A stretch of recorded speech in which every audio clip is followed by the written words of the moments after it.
Water, the second most vital element needed for life. So the number one vital element needed for life is oxygen. And that's not a surprise, is it? The second most vital element needed for life is water. You can go 3 minutes without oxygen. You can go a couple of weeks without water. I always thought it was 3 days without water until I read a book called The Long Walk about some people who were escaping the Siberian work camp, and they were in the desert and they went nearly 2 weeks without water. Water is the second most vital element needed for life. In fact, where there's no water, you don't usually get people living, do you? I always say to people, how much water do you drink? And these are some of the answers. I don't like water. If I drink water, my feet swell. If I drink water, I'm going to the bathroom all day. Those last two answers tell me that the water's not getting inside the cell. So how do we get the water inside the cell? We have to go to the third most vital element needed for life, and that is sodium. The fourth most vital element needed for life is potassium. So let's go back to sodium. In nature, we find the highest amount of sodium in seawater. And seawater contains 92 minerals.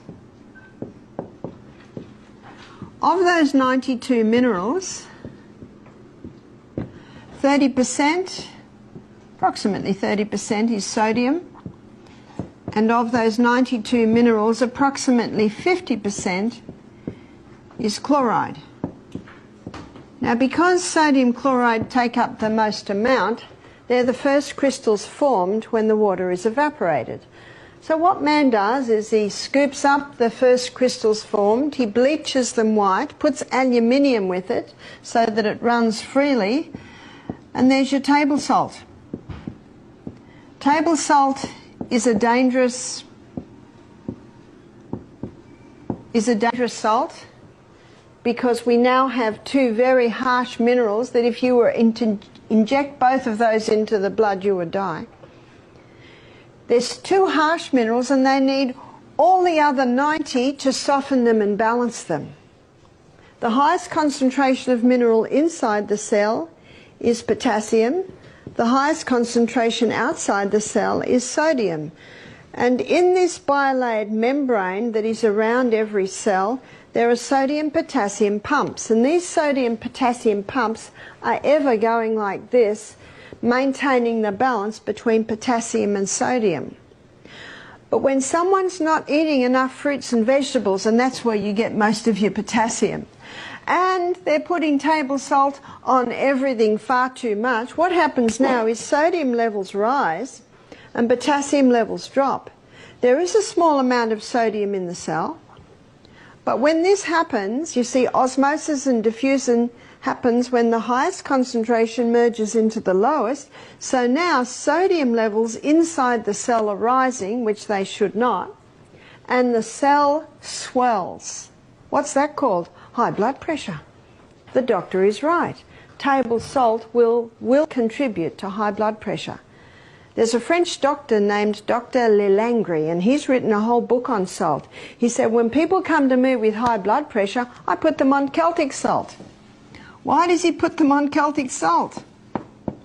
Because Celtic salt contains 82 minerals. It's a hand-harvested sea salt. So the minerals are in the Celtic salt in their balanced form. What about Himalayan salt? In many places, Himalayan salt is a lot easier to get. There's about 75 minerals. So it's pretty good. But I prefer the Celtic salt. And one reason is that the Celtic salt has 3 magnesiums. It contains magnesium chloride and magnesium bromide and magnesium sulfate. Magnesium is a water-hungry molecule, And this explains why the Celtic salt is such a moist salt, especially when we've had a lot of rain, because those 3 magnesiums absorb the moisture. And because magnesium is a water-hungry molecule, it can be used to help the water get into the cell. So when you take a crystal of Celtic salt, put it on your tongue, and some say, how big's a crystal? Well, if you've got high blood pressure, start small, about the size of a sesame seed. I don't have high blood pressure, so I might have about 3 times little sesame seeds.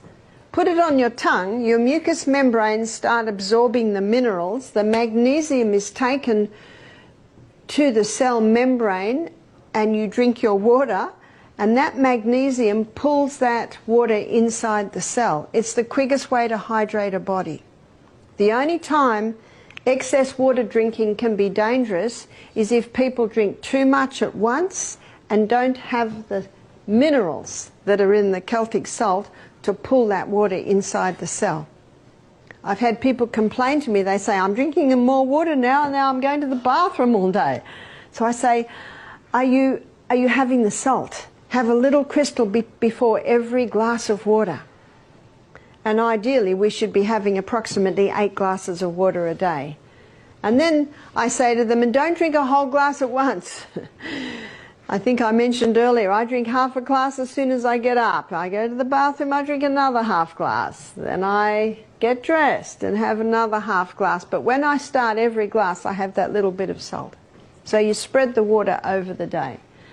And many people have said to me, thank you so much, that has made a big difference. See, huge water in, it's not long before huge water has to come out. It's like watering a plant. And look how God sends the rain, little by little by little.